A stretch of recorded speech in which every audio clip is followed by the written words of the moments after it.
So, Paul, I know you obviously from the Coach.me network, and how I came across your particular style of coaching was I saw one Twitter post, and you were looking for lab rats that you Yeah. wanted to test out your theory about ownership coaching, and that was a really unique kind of coaching and term that I discovered, obviously, and I thought, let me give it a test. And that's when I signed up for your, I guess it was like 1 or 2 months, maybe Yeah. 6 weeks. Yeah. 6 weeks, yeah, 6 weeks, and it was an amazing experience. So, when did you first came across this thought that you can be an ownership coach? Basically, it was I did the same certification you did. So I was one cohort later, and first the Yeah, funny thing is they ask you to set a topic which was close to you personally to start coaching with. So don't pick something you need to learn yourself, something you're able to do. And first I started with reading because I love books. I read a lot of books. I was like, okay, this is something I can learn. This is an easy, quantifiable habit which I can make smaller and grow yeah, bigger. yeah. But going on in the program, I was like, okay, this doesn't feel right. I couldn't fit all the parts into it. And then I was like, okay, so what's the other thing which is really big for me? And one thing I do a lot, and I'm working on a lot for myself. So I'm not really like an authority yet.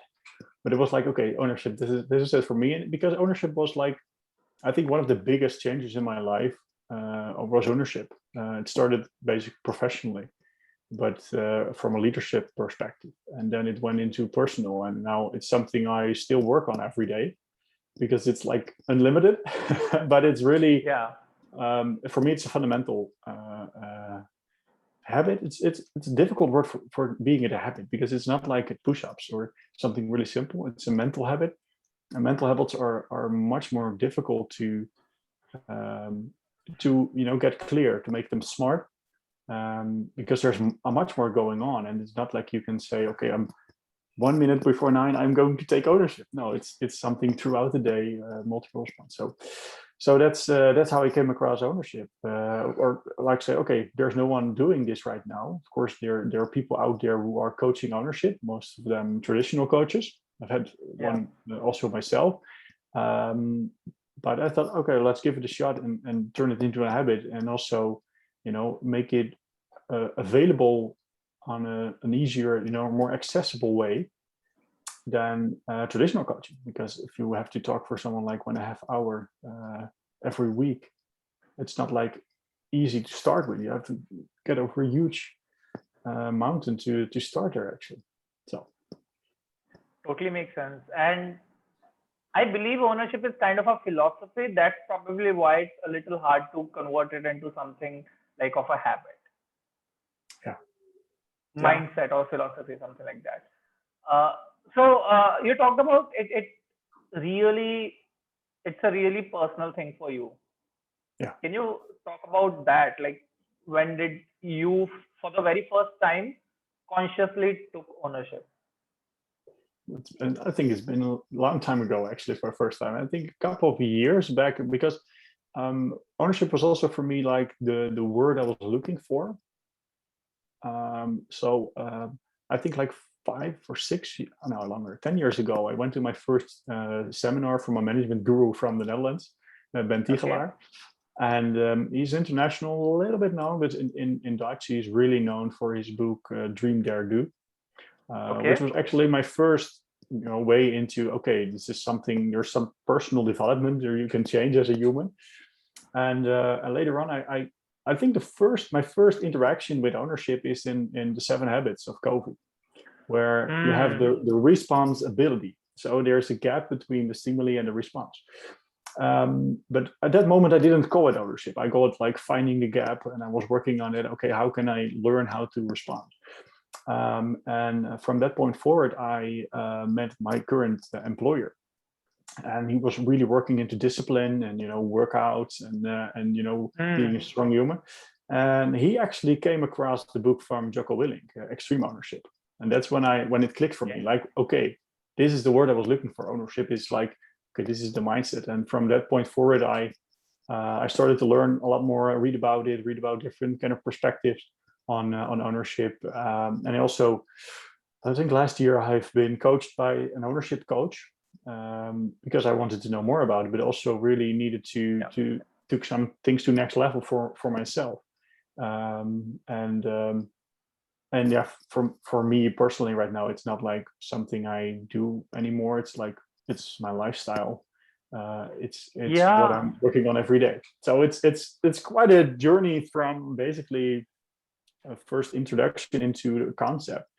And I think that's the great thing and the most difficult thing about ownership is that it's this concept is not that difficult. It's both basically like agile if you're in software. Agile Yeah. is quite simple, but it's really hard to master and to fully understand and to go in depth with it and keep paying attention to it. So that's So just 5 minutes into this conversation, I'm really sold to this concept of ownership because I haven't thought about this before this conversation, but I realize Stoicism has a lot to do with ownership. Do you know the philosophy of Stoicism? yeah. Right? And the way you were talking about, like your ownership part, I could rewind my life like a few years ago, and I realized how Stoicism has been an important part of me, and how I was realizing that yes, ownership was a part of me, but I never used that term. And so I was, like figuring out what term did I use. I used Stoicism, and just kind of wanting me to, like be a Stoicism coach and maybe try how can I make it into habit. That could be a cool concept. Yeah, I think the Stoicism part is has a lot of relatable fields. I think Stoicism is much broader than just ownership. Yeah. And what I don't know a lot about Stoicism. Of course I know Ryan Holiday, and I'm currently reading The Ego is the Enemy.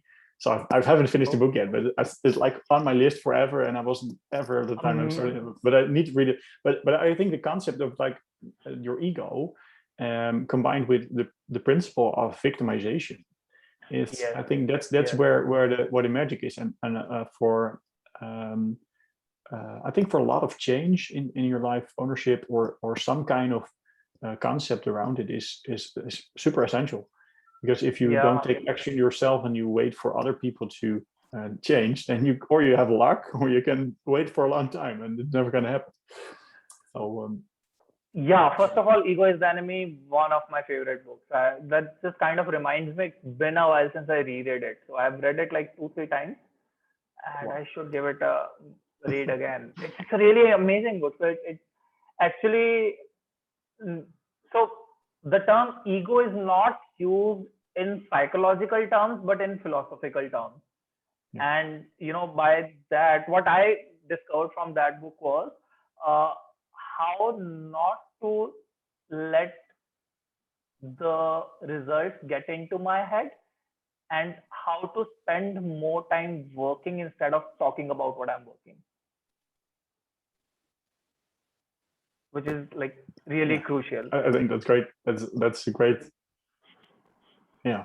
And also because we humans tend to easily want rewards for what we've done. So we're looking for confirmation, and that's basically our ego talking all the way, because we factually don't need confirmation to live. We can still breathe, but it's I think because it's that deep in our core being, as from the aspect of survival, that taming the ego is really difficult. It's a bitch, to really get control of it, and we have to stay aware for that, because it's easily slipping away, because ego is such a powerful thing inside us. And it also, I think it's for everyone, it helped us in the past to get started past some things, or you have enough confidence to do the things you needed to do. So but I think it's a great summary of the ego is the enemy. It's like, when I was reading it, I think I'm at 60% or something, when was really confronting for me, because a lot of times especially in professional career, I see that the ego is in the way. It's blocking me from growing or from progress, or and we don't want that, but we also don't, not want it. It's a conflict. Totally. So I'll circle back a little bit around, the stoicism and ownership part. So one really big principle of stoicism is that Greek prayer. I don't know how to pronounce it. It's to affirm something something in Greek, and which basically means what's in our control and what's not in our control. So that's like a really big part of stoicism, differentiating what we control and what we don't control. And I believe ownership is about that only, that there are things that I control and I need to control them. Basically, because the control part is also the circle of influence, the circle of concern from Covey. Yeah. So a lot of people have the same concept or talked about the same concept, and ownership focuses really on the inner circle. So it's not about circle of concern of what you can't control, but it's always looking, what can I do? That's basically the sentence I use the most in my days is, okay, this is happening, this is a situation, but what's still left? What can I do? And sometimes the answer is, I'm not able to do anything. And accepting is also always something you can do. And I think that's also a really common misconception around ownership, is that we always have to take action, while sometimes inaction or accepting that this is not your responsibility and it's somebody else's responsibility, especially employers or bosses or managers, can be taking ownership without taking action. But I think the principle is, and of course this is also like in the 12 steps prayer from Non-Judgemental. It's the same principle. Okay, let's find out, because when you were focused on your circle of concern outside of your control, it's only going to hurt you. So I think it's really interesting to see it in this light, because I've never considered Stoicism to be so closely related to the principles of ownership. I didn't. I just because you were just listening to you talk about ownership, I could relate it to the Stoicism part, and that there's this serenity prayer, if I'm not wrong. Yeah. What's that? Do you know that prayer? It's like, grant me the power to accept the things I can change the things I can, and wisdom to see the difference. I think it's something like that. Yeah. Correctly. Yeah. I guess almost like that only. Yeah. So that's actually really close to Stoicism. And what I believe is, these things overlap a lot, these ownership and Stoicism and this serenity prayer particularly. And as we are on the subject of Stoicism, because I've been reading textbooks of Buddhism for the past few months, like proper textbooks, Stoicism overlaps a lot with Buddhism. Yeah, what else? A lot. Yeah. Crazy thing. Okay, so I'm interested in knowing. So you mentioned your timeline, how ownership came in your life, right? At what stages and like that. What were certain incidents where you started taking ownership? It's a very good question. I think the first time I actually applied it was at my work, where I manage other people. And I think the best way to start it is when somebody in your team makes a mistake, or somebody in your environment makes a mistake, because it happened. But that person, the first response would be like saying, okay, the person is responsible for the mistake, and we should punish him, or like finger point, or some way. So that's our most natural response to a lot of things you see in the workplace.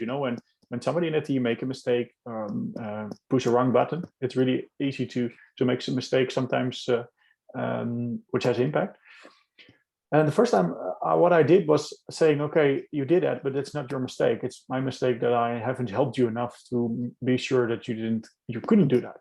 It's basically the flight plane principle, where the pilot can crash a plane, but the pilot isn't responsible. We should be taking measures that a pilot is not able to crash a plane. And I think that was the first one time when I truly applied ownership in my team. And that's also when I noticed the first impact it have, because people respond differently to managers, to leaders, to even colleagues who take the lead when they take ownership, because they're going to take ownership too. because but the opposite is when I blame somebody for a mistake, they're going to get defensive, and they're going their defense mechanism, and they're going to blame you too. And before you know it, you're blaming each other, and you're not going anywhere. But when you take ownership, the natural response is, no, it's not. I made a mistake, and that's owning up too. But from that point, you both have cleared the battlefield or the space, and you can work towards solutions. Okay, what can we do together to fix it or to prevent it in the future? This sounds this sounds to me like a really golden advice for relationships. Yeah. But in relationship, I think it's even more difficult. If you have levels of, and that's one thing I discovered during the Coach Taught Me certification. It's that, okay, how can you start small with a habit for mental habits like taking ownership? And one suggestion from somebody else was, okay, start with a certain area in your life. So you can take ownership at work, or if you want to be healthier, at your health, or at sleep, or some other parts. And I think you can start with every part you want to take ownership, or it's most essential for you right now. But I would wait with relationship before you have some kind of experience with it, because relationships are really difficult, because you can take ownership, but also. And you're married, right? I'm married. Yes, I'm married for over 5 years now. And I sometimes I don't take ownership in my relationship. I notice that, and sometimes because when you take ownership, take ownership in your relationship, it's also easy for the other person to lay back and let it happen. So it's always important because relationships are mutual and they have to be balanced. Yeah. So in order to take ownership in your relation, you can start with taking ownership, of course, and it can lead to the right outcome and to somebody, your partner also, and in any relationship with your family, with your parents, with your colleagues. Any relationship, I think, has the same principles, is that there have to be balance in the relationship in order to make it flourish. And but it's also essential that the other person steps up, or at least goes with the flow a little bit, because else you're just like taking ownership a lot, and it's only making the balance go more and more off. So it's an interesting part. Yeah. I remember one Instagram quote, and it's a really beautiful quote, that if there's a distance of 10 steps between you and someone, always take 9 steps. Yeah. That's a great one. Always keep balance. Yeah. I love that one. I haven't heard it before, so I got to remind it. It's a little unpopular one, but yeah, it's an amazing. Can you specify a little bit how would taking ownership in relationship might look like? The first step is, most of the time, when you we know when things are really, really bad and not working. It's there's also a great story from I think a pastor, was it, where I read it the first time, where he had constantly fighting with his spouse, and he started to ask the question every day, what can I do today for you to help you or to make you happy? And whatever his spouse said, like clean the garage or do this or do that, he started doing it. And after a while, the story goes, of course, I wasn't there, but after a while, the spouse, he kept doing it, even though he doesn't like it. He worked, he cleaned the garage, he mowed the lawn, everything. He went to stores, and after a while, his spouse came to the realization that the problem in their relationship wasn't only her spouse, wasn't only the guy in this story, but it was a two-way street. And because he stepped up and did everything, really, took ownership of his part of the relationship in terms of making the other person happy. It clicked, and it was like, okay, this is the inside.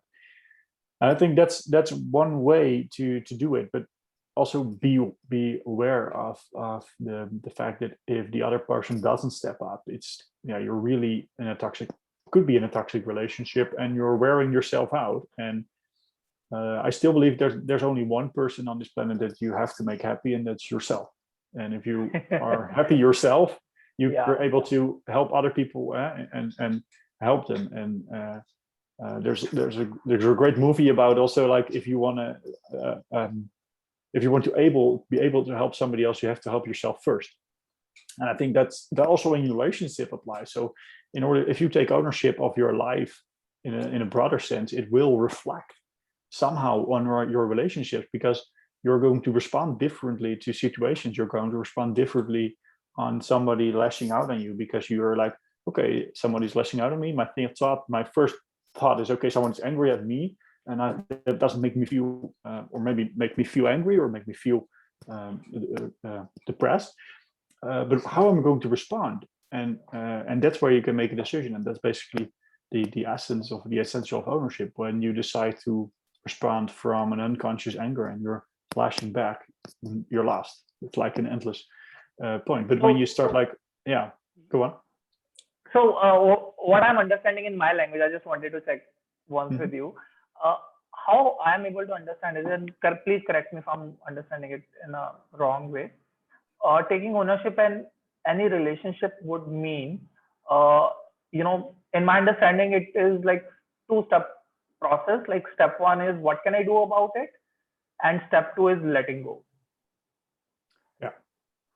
Basically taking ownership of acceptance. Like, okay, and that's another interesting part. We all have some, I think this is for everybody the case. In any relationship, we have aspects of the relationship or behavior of the other person which we don't like. And I think it's recognizable for most of us, because even if you love somebody truly, or if you have a great relationship with your parents, they do things differently and do things you don't like, or that. And once of course, you can try to change it.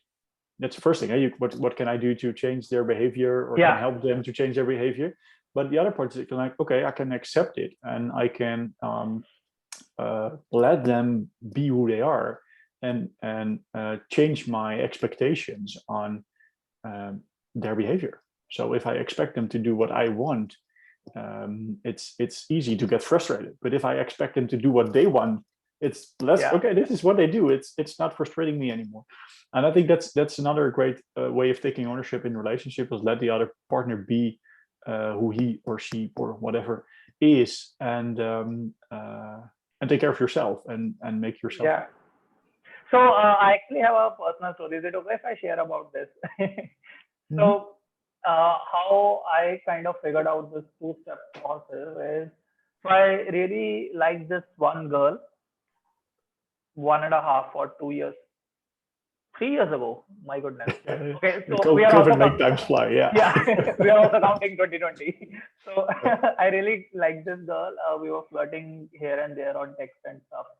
And so the first thing I did was taking ownership. Like, what can I do? I could ask her out. So I asked her out, and we went on a date. And the date was good. After the date, I just kind of had a intuition or some vibes that, maybe she's holding herself back or something is happening and stuff like that. And I knew that she was coming from a place where she had a breakup with a long-term boyfriend. So I asked her, like, is that chapter of your book closed, or do you still want to go back to that? And so I just, like the upfront answer that I do not want to water any dead plants. And she said that, I might not be, like over that chapter yet. So I let it go. Yeah.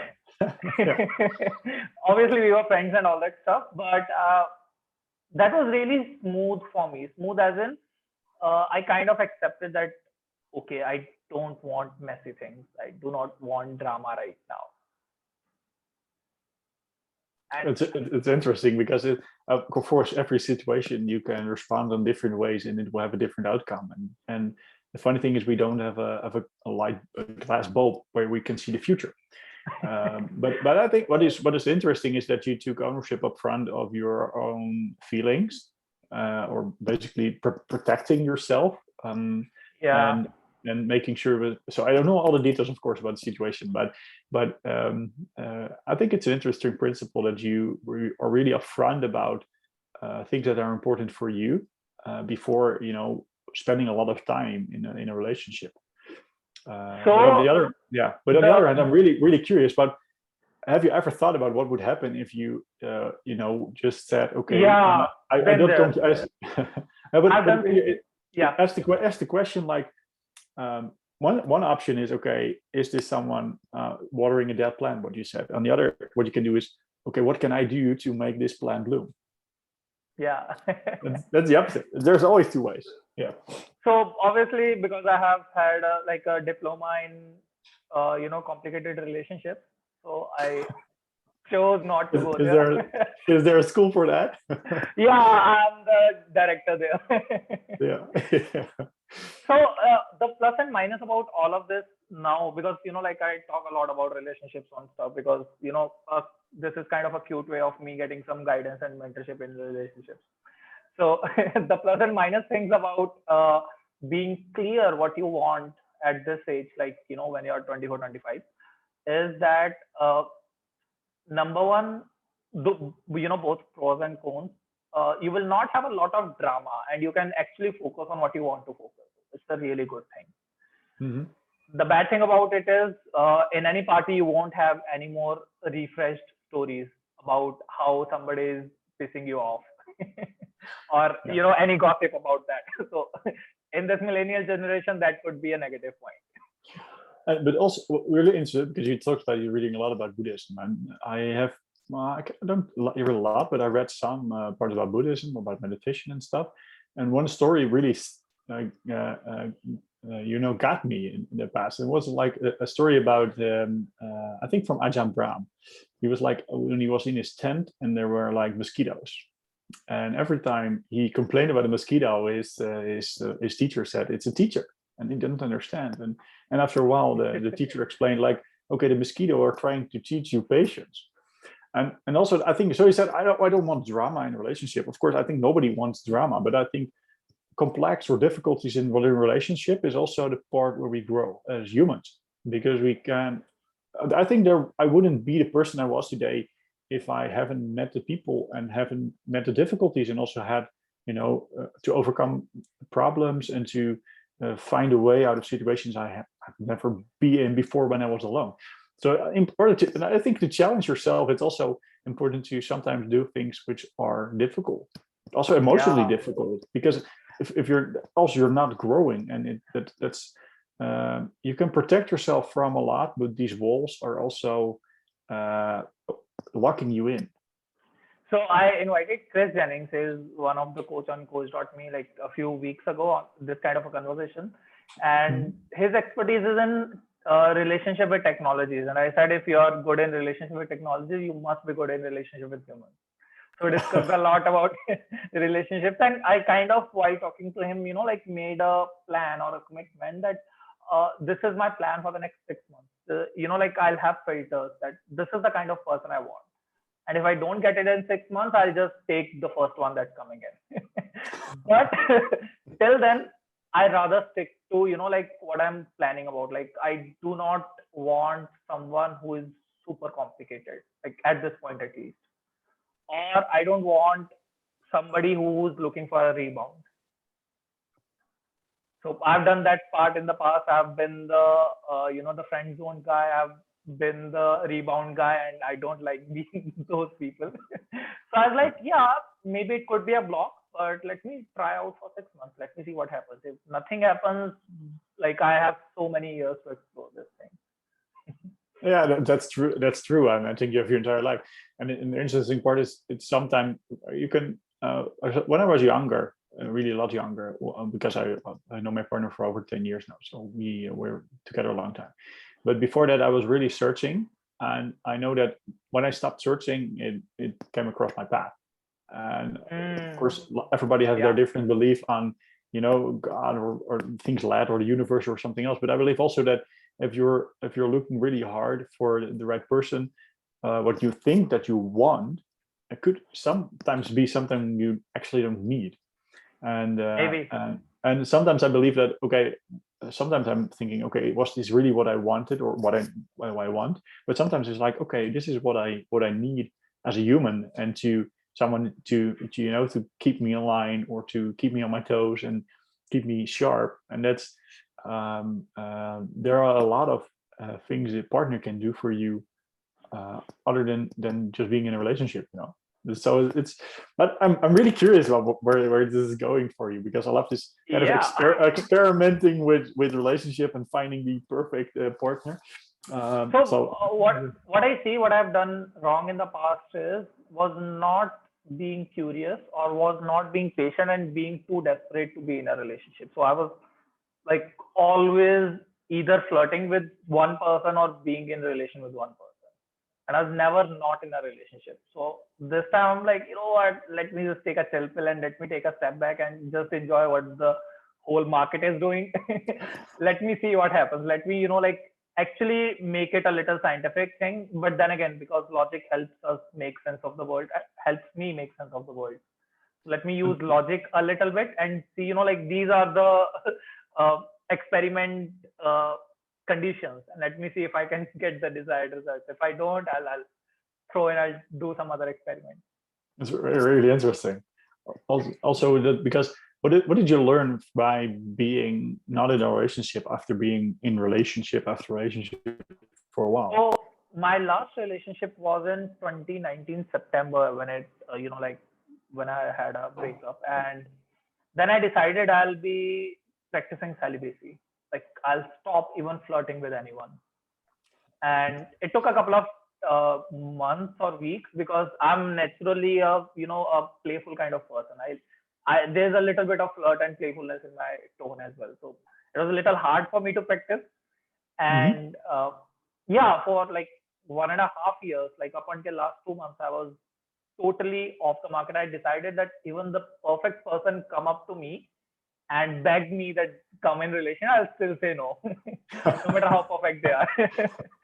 Because so the thing was that I needed some time off. I needed to actually look inside of myself, like what kind of person I am, what do I need, what do I want, and all that stuff. And so that was the first thing. I realized that the girls were changing, but the patterns were the same. That was not a good thing, and the results were same eventually. Like sometimes it will be 1 month, 3 months, 1 week, I don't know. And I was always not happy in that. I was, I don't know, I was overcompensating probably. Yeah, a lot. could be. Yeah. A lot. So that happened, and I'm really glad it happened. It gave me so much space, and that was like a superpower for me. Like, you know what? I cannot flirt with you. I can choose not to flirt with you. That was such a superpower for me. That's interesting, because when you can extract, set the guidelines really clear, it helps you to actually develop new skills, to look at it from another perspective. And also, what really interested me, because when I look at your timeline, it's like basically you broke up a couple of months before COVID entered the planet. So it was May 2020 when it all started, especially here in Holland. But how has it been like being in a pandemic? I don't know if it's really what if it's in where you live. It's really, when you notice that there's a lot of more loneliness. But how was it to be in a pandemic without someone? Especially when you've been before. So a really good thing about not flirting with anyone was, so I'm a guy, and the superpower I had was I can talk to a girl and not think of having sex with you while I'm in my 20s, which is a huge thing. I think, yeah. So making conversations or friendships have always been easier for me, to be honest. And I started my life coaching business in this pandemic, so I always had like a lot to do, and not enough time, to be honest, to be like feel lonely. Or even when I don't remember feeling lonely, to be honest. I just like had friends around me, not physically, obviously. I really miss that part. So a part of me, so when I took the personality test, it came out to be like 55% introvert but 45% extrovert. So I really love alone time, but at the same time I really enjoy meeting new people or meeting friends over dinner or something like that. and that kind of turned off since the pandemic started. So that was a big challenge for me. Yeah. But yeah, I didn't feel that loneliness because I just decided that, you know what, I'll do something with myself and we'll see it later. Kind of that. Yeah, I think it's a great approach, but it's really interesting that you haven't, like, because there are a lot of people who are even in relationship but are old and need their children less, something, who are feeling lonely or less with people around them and who really need it. So for me, it's like, okay, you picked a great timing to be single because yeah. Yeah, so actually I have a really good answer to that question. So there was a lot of garbage in here that I've kept storing over and over the year, like a lot of trauma over my previous relationships and being dishonest with myself or with others. So I needed to let go of that. And yeah, I definitely would want to acknowledge it was a good timing.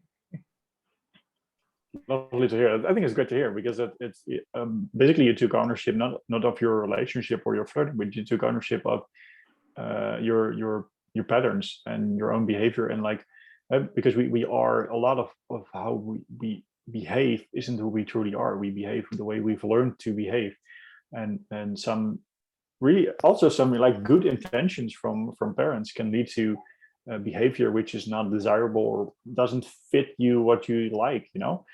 So it's really interesting to hear that and see how you in my experience, taking ownership of yourself comes a lot, you know, in front than taking ownership in your relationship. Yeah, first take care of yourself before you can take care of anything else. That's basically and it really starts small, you know, because if you look at habits, it's one thing. I feed my cats every morning first thing I get up because they wake me up because they're really annoying. But the first thing I do is drink a glass of water myself, and that's not because I can't give the cats first their food and then drink a glass of water, but it's really about the principle, reminding yourself every morning, first thing of the day, first take care of yourself before you can help anybody. And if you one of the things I love to do is helping other people in around me or in the world. But so that's, for me, it's a really important step every morning. First thing is doing something for yourself, and then feed my cats, and then do other stuff for other people around me. And I think true in relationship and in ownership, yes. So you to take care of yourself first before you can enter another relationship. I think a lot more people who would do that or take your approach would be happier in their relationship because they know themselves better. And you're always 50% of a relationship. And this is kind of has been the discovery for me for the last 1.5 years, that it's better to be peaceful single than to be messy and with someone. Yeah. Yeah. I think it takes a lot of nerve, you know, to decide that, because a lot of people are also, you know, gain social respect from being in a relationship and how people perceive you. And if we're looking at, you know, finding out how other people. So I didn't do it because I'm really a cool person or I'm a really great person. I did it because I was tired of being in a relationship, or like tired of looking at those patterns. The last time my breakup happened, again, and such an embarrassing detail, but the breakup happened over call, I guess at 8 or 8:30 p.m. and I was on a date with somebody else at 9 p.m. That's fast. How do you do that? You know, that's what I thought. That's fast. Like, you know, like Dipanshu, you need to slow it down. But basically, you should pick another branch of coaching because you're really great at finding people or picking them up, you know. So this is something that I've actually noticed with people around me. And then again, the people I'm coaching are in their 20s. I'm not sure if dating apps were available in your time when you were dating, when you were in your. I found my spouse online. So we were not apps because apps didn't exist in the time, but we had the internet. We had Interesting. Yeah. But now it's like a really, really common thing that, you know, almost most of the people are using dating apps, and it's available. Like the relationships are like easily available, and the value of relationships has a little decreased. That's what I think. I am kind of equally to be blamed. I've been in that pattern a lot. Like so then again, not maybe because of the dating app, because even in those periods when I was dating, I was really okay being single. So a part of my defense mechanism has been being totally detached. So if like not you, but if somebody bothers me, if they create a lot of drama and they're like just messing up with my mental peace, I'd rather let them go. Like Yeah. direct. So again, that was also kind of a defense mechanism of me not working on the relationship. But I've seen it multiple times with people that millennials relationships are a little easy to get, and Yeah. I have believed that easier to come, easier to go. Especially, and also one really interesting thing is because officially I'm, I think, on the brink of being a millennial. I'm 991. Yeah. So officially I'm a millennial too, but I don't feel like a millennial because I didn't grow up with. I'm the youngest of 7, so I didn't grow up around a lot of millennials. My brothers and sisters are older. And I work now with a lot of millennials because a lot of guys in my team are like 24, 25, and some are really millennials and some are more adulting already. But I think that it's easier to get a relationship, but it's also easier to ghost somebody. And I think Simon Sinek had a great conversation about it. That ghosting is like not going through the emotional phase of canceling, ending a relationship, which should be really hard because you have to say to somebody you have some kind of feeling for that it's not going to work. And of course, when you have a relationship with someone you don't like a lot anymore, you hate actually, then it's easier. But I think that technology has made relationship sometimes really easier or easier to get away from, but you're not learning from it. So you will not grow. Here's a crazy stat for you. 100% of my breakups happened over phone. Yeah. 100%. In my time, when I was into this space, we had SMS, which was 150 characters, and that was it. And of course, you had phone calls, but were really expensive. So you have to talk to people in real life. And what I noticed also right now, of course, everybody is working from home, also here in Holland, and we do a lot over video call, and it's much easier to create drama over video call than you would do in real life. Because in real life, somebody would say, okay, don't do drama. And from body language and environment, some people would be really like holding back way more than they would in a video call. So technology is great, and I love what it has done for us humans in connecting. But also, I'm really on the side like, okay, how do we make sure it's always on the helping side and not on the bad side of us? And yeah, as I look at back, like 2 or 3 years from now, when hopefully I'm in a relationship or something like that, I'll look back and I could see that was an incident where I took ownership. That why my relationships are not working. A major deal I can do about is heal myself first. I think so. Absolutely. And I think it's a great step. And I think you're already seeing the impact it has on your life and how you see and how you know yourself, and also knowing what you want. Because if you know yourself, you know what you want. And if you know what you want, you also can kind of distill what you need. And if you don't know what you need, you're never going to get a great relationship. So here's a message for you, whoever is watching, listening this. Yeah. Break up wherever you are. No, Go finger. no, that's really dangerous, because it's depending. Because one interesting fact is, of course, also when you're in a relationship and you are staying in a relationship, you can work on yourself first, even when you're in. I was like kidding. Yeah. But the very first part, as you mentioned, the very first step is wherever you are, no matter if you're single, if you're in a complicated relationship, if you're a healthy long distance, whatever it is for you, the very first step will be asking yourself, what can I do to make sure that I am doing my part the best I can? Yeah, absolutely. And the funny thing is also because when you're single, you look at relationship like this is the solution because I'm now single alone and don't like it, especially when you really don't like what you do. Some people like to be single.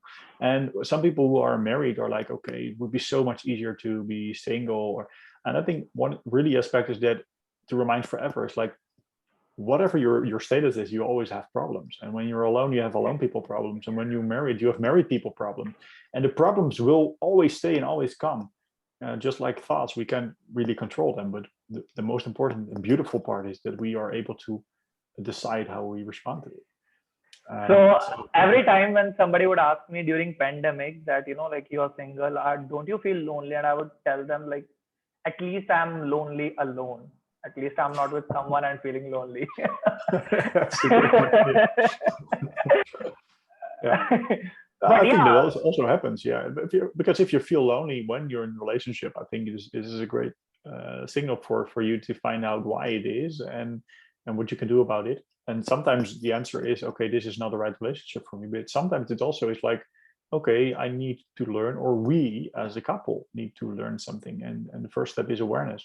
Also within a relationship. And I think what I've learned over the years, I don't have a lot of experience with relationship. I don't have a lot of friends. It's deliberately because I want to focus energy on the friends I have and not on having a bunch of friends, But what I've seen is that it's much easier now to, when you have a difficulty in your relationship, just quit and find a new one because they're easy to get. But that's not, it's like if you have a toy and it's broken, you throw it out and you get a new toy. I actually worked on that today. It doesn't really end up doing well for you.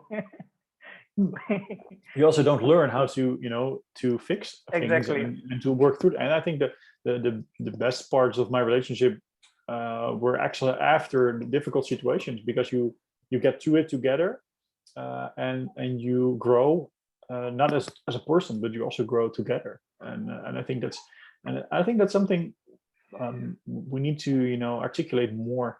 That sometimes relationships suck. They're not great, but it's something you're in, and if you're committed on the broader term, you can overcome it and you can grow better. But it will never stop. So, okay, a lot of guys suffer. Suffer as in a lot of guys suck at dating. Dating as in like just going on the first date or going on a second date, because again, if you're on a first date, going to a second date is in itself a challenge and stuff like that. And again, these are not the absolute terms, but the patterns that I've seen in generalized majority. And a lot of girls in India at least, or in around my circle, around my age, what I've seen, have had issues that their partners are not serious enough,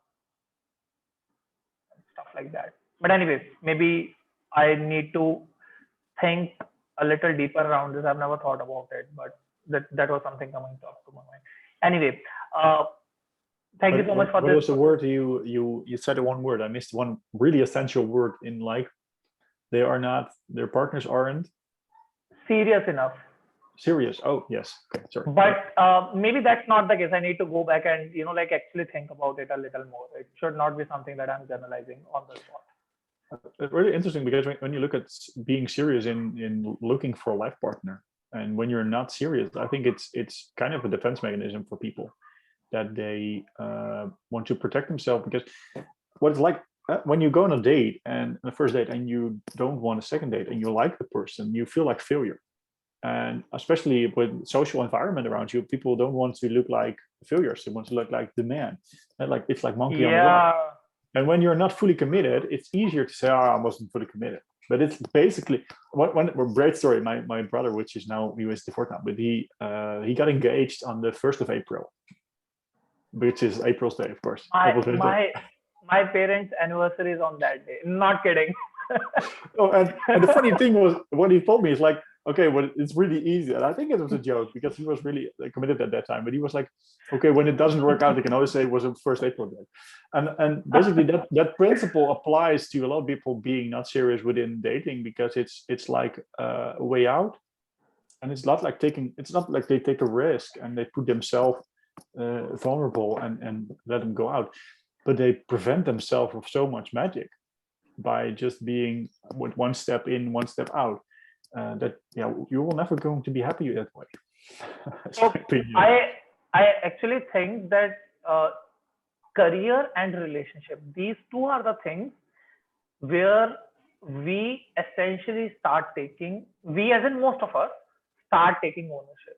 Because up until we are in college or we are not in serious relationship or anything like that, we have our parents or guardians or teachers, mentors, and all that kind of stuff.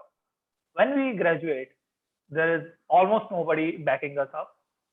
When we enter a job field and stuff like. Then again, you can be really privileged person. You could have a good support and all that stuff. But majority of people, these two things I think demand most ownership. One of them being your relationship, and second being your career. I think a lot of people now are confronted with having to take ownership and learning to be about it in their career when they step up into a leader's role. So that's what my first focus was: leaders of tomorrow. So people who are almost ready for a new leadership position. And leadership is not like you have to be manager or boss, but a lot of people are leaders within their work or leaders within. When you're a school teacher, you're a leader because you are leading a lot of small humans to the next phase of their life. And when you're in a leadership position, you will be confronted with other people's behavior and other people's mistakes, which are basically your mistakes, and you can take ownership of them. So that's, I think, the most people are introduced to it. But I also believe that when I look back to my own life and to my secondary school, if I had known the concept ownership at that point in my life, when I was 12, 13, 14 years old, I think it would made a huge impact in my life, because I kind of have like some feeling like I woke up when I was 80, 90 years old, and I was like, okay, whoa, I'm now here. And everything to this point has been luck, or that I have entered here.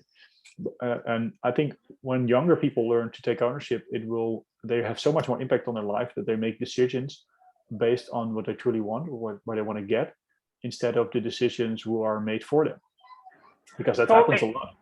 Yeah, interestingly, I think I started taking ownership when I was in 14, 15. But my ownership was clouded of my people pleasing characteristics, because I spent a lot of time just trying to fit in the box, because I wanted to please a few people, like my teachers, my parents, my immediate society, extended family, and all that. So although I was really in a sense that I want to take ownership, what can I do about it? What can I do about it? And just asking that one question again and again helped me be a high performer. But if I could go back with this mindset that I have right now, recognizing that that was not me. I didn't want to participate at all in the first place. I'm just doing this because that person told me if I win, it will be so cool for him. So I guess that ownership was quite clouded, because there were so many people around me who were influencing my decisions. Yeah. So even when I was taking ownership, it was not for what I wanted. Interesting, really interesting, because it's like, of course, the people around you determine a lot about who you are and who you become, because we always look around us for role models, especially when we're younger. And even if I totally wasn't a high performer in my secondary school. I was like average performing, and I actually decided to do my education, my college years. I went to applied science for an education, which I wanted to start a supermarket. And right now I'm in a total different field. Basically, when I started my years at school, I didn't want to start a supermarket anymore, because I was shifted away. But that was my point of reference right about then. And luckily, I got into like a general business education. So I had, of course, a lot of other things I've learned there, which help me now. But yeah, some people aren't that lucky. They go into education and they go into 2 to 3 years, they quit, they do something else, and by the time they're 28, 29, they still haven't decided what they want to do in their career. So I think also it's important for the people around young young humans, let's call it that way, to take ownership of their role and of their example they're setting. And that's and that's one thing one of my coaches told me. That she said, like, it would be really awesome to see everybody on the planet take ownership. And that struck me, because I got thinking about it, because when you take ownership, it's one thing, but in order for this to work, everybody needs to take ownership to take the next level of humankind. And So I actually think a lot about this one part, because what they expected from me. So I grew up being really good with confidence, because I was like really good, so much praised in my childhood.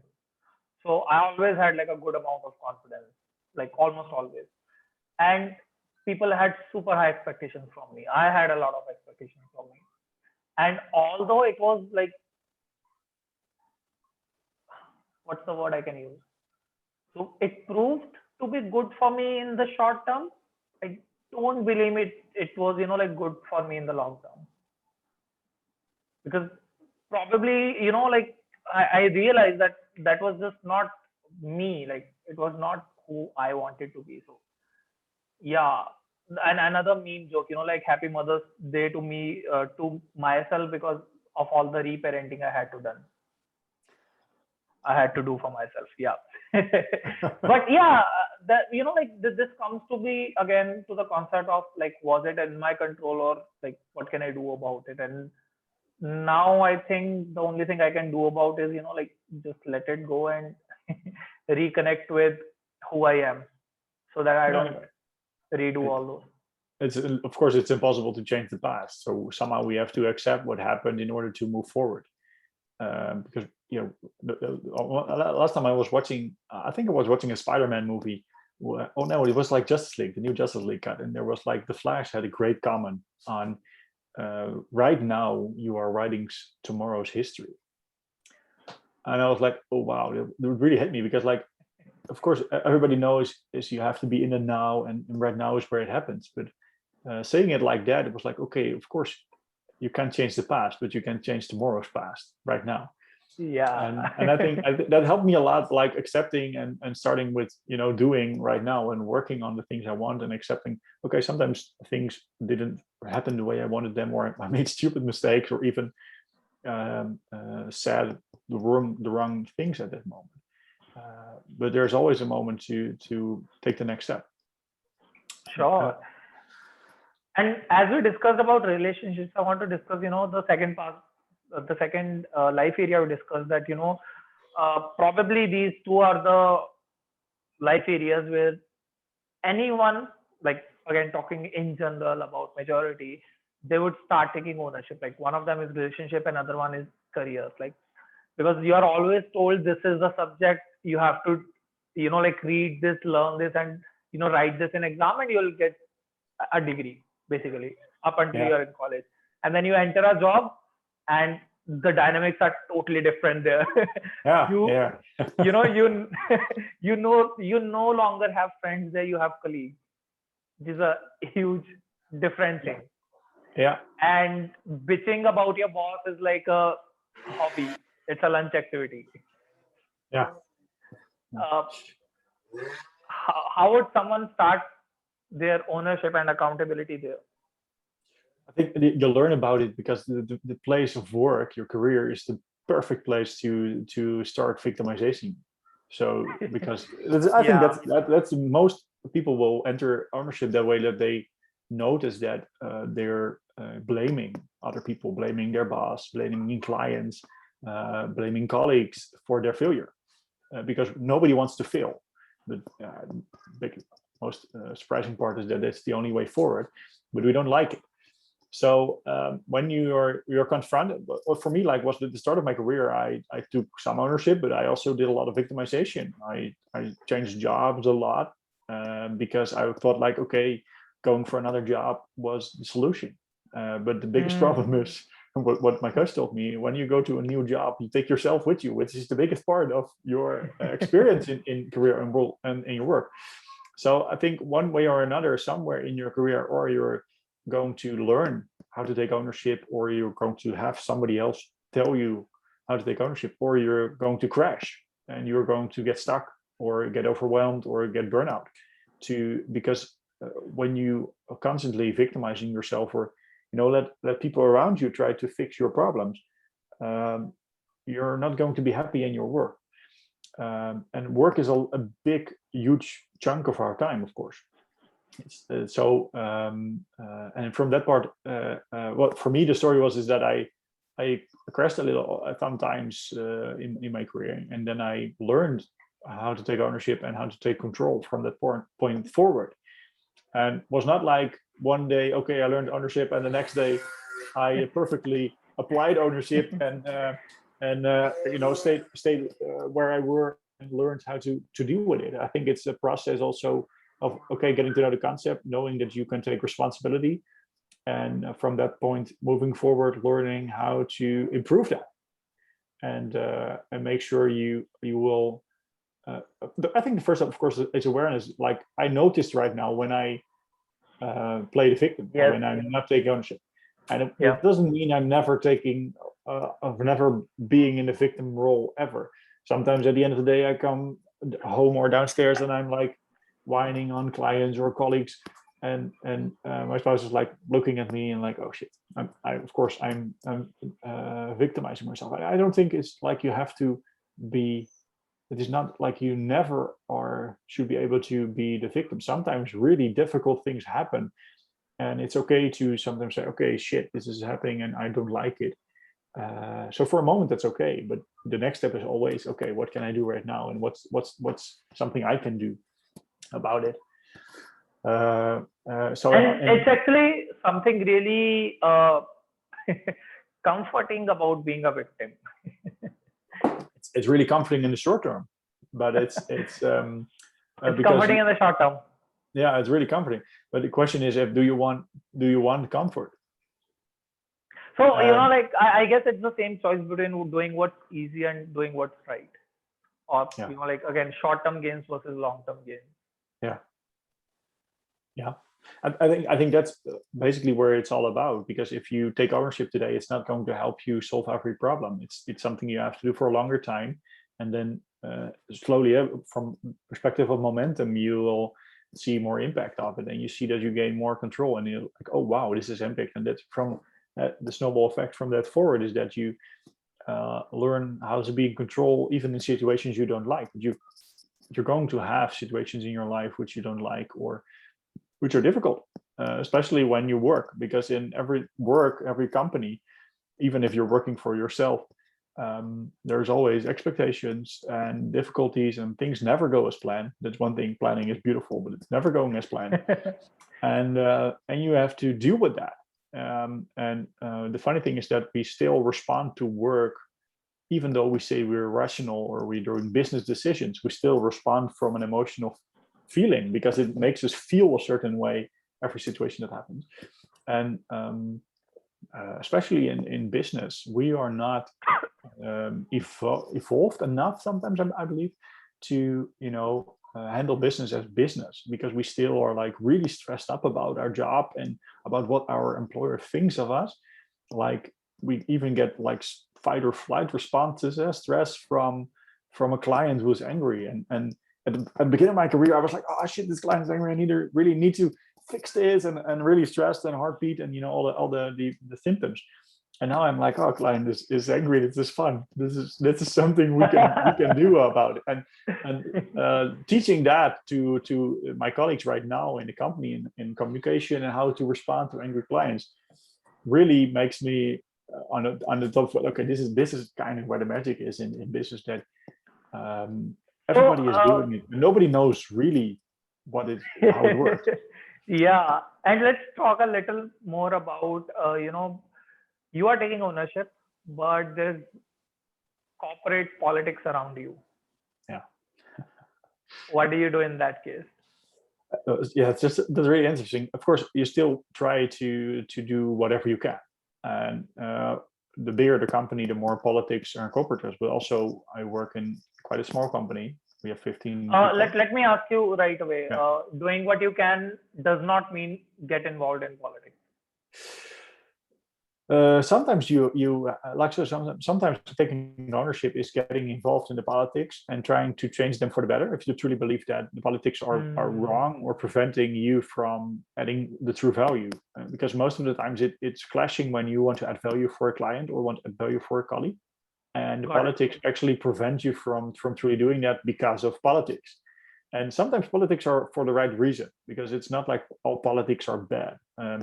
I'm at a company right now, and we are doing a lot on security measures for software. And there are a lot of policies around security and software. And it's not like that policies in general are bad, but it's the easiest way to hide bullshit, basically, in a company is in politics and in process, and hide behind, no, this is our procedure. I can't do anything else. Instead of, I'm sorry, it would be not in my benefit to help you this way. And if you know, like people on a help desk or a support desk, if they truly would respond from ownership, they would say totally different things. That, sorry, this is a procedure. That's a bullshit answer. Procedures are defined by a certain way, and if you know why the procedure is, you can explain from your ownership. Because one thing of ownership, you could say, like, we would lose a lot of money, which wouldn't help our clients if we do it this way, so we don't do it that way. That's a total different, and it's basically the same, could be the same answer as this is our policy. But when policies are working against you or working against clients because they are set up from higher up or from other reasons or from different agendas, I think it's, you know, try to do what you can to change it. Try to find the loopholes. That's something I always love, because there's always a loophole around it. And we sometimes let process get in our way of our creativity. And the same as I work in software most of my career, and in software is like you're your own limitation, because you have tools and you can create anything, but your mind is the basic limitation of what you can achieve. And I think we let process and politics easily block us from creativity and working around other things, how we can solve it. And sometimes, and I think that's the last resort of ownership, is that, okay, this is the policy is there for 100 years. I can change it. I accept it. And I especially try to protect myself from frustration. And frustration, of course, is expectations are the mother of all frustration. So helping yourself set different expectations and try always to be honest with yourself and to clients. Because if you started, you know, changing your words or changing your personal belief to a client, I think that's where you're not taking ownership first, but also like doing the opposite and like changing yourself, because you don't have all the influence. We have not 100% control of everything. And one time I had with a client who called me with a project which was not going well, and I sold the project. And I remember the client called me and she was like, this is not going well. This is really not good. And I agreed. And she was like, what? He is not protected. I said, I agree. This is not how I envisioned it, and this is what happening, and this is what happening. And then I said, and this is what I'm going to do, and I'm going to change, and I'm going to talk to that person, and I'm going to try to do as much as I can. But I have sold the project, but I'm not on the project, so my impact is limited. But I'm going to do whatever I can, and I could also protect the entire company and the entire team and make some bullshit reasons why it should be. And I think that's a lot of people are protecting somebody else without personal gain or without it helping themselves. Well, they also could, take ownership. And ownership is a lot of taking ownership takes courage, because you sometimes have to say the things which are not easy, which is like saying no sometimes. No is not the most easy answer. It's really easy to say yes, of course I will do it. And then shit, I have to do it and I don't like it. But when you take that courage, it will help you gain a lot of more control. When you say, and like that, okay, this is messed up, let me make it better. As I discussed, like I think I've been taking ownership since I was 14, 15, 16, like being practical. What can I do about it?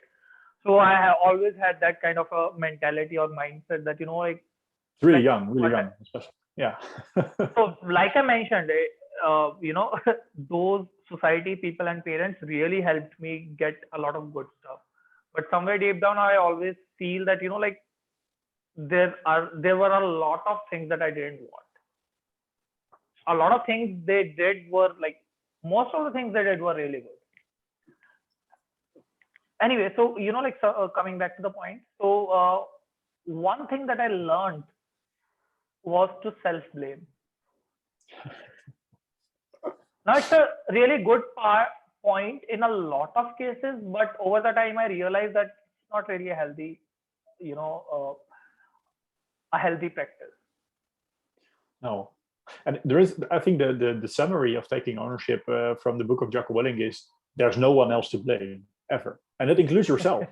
And that's really amazing, because even when you are the only one making a mistake and you take ownership for the mistake, is it really helpful to blame yourself? Basically, we don't make mistakes on purpose. And even if we do, we think we have I think when you are going to make mistakes on purpose, you have a much bigger fish to fry, because you have not the tools or the resources or the resourcefulness to be able to do it any other way. But most of the times mistakes are what they are, mistakes. We do them accidentally. It's not called accidents if we plan them. And blaming yourself for doing it, oh, I'm stupid, it's of course victimization, because you're basically blaming yourself on yourself. But when you say, okay, I didn't do that right, I take ownership for that, and I can change this and this to do it, to prevent it the next time, then it's not blame, but it's looking forward and learning.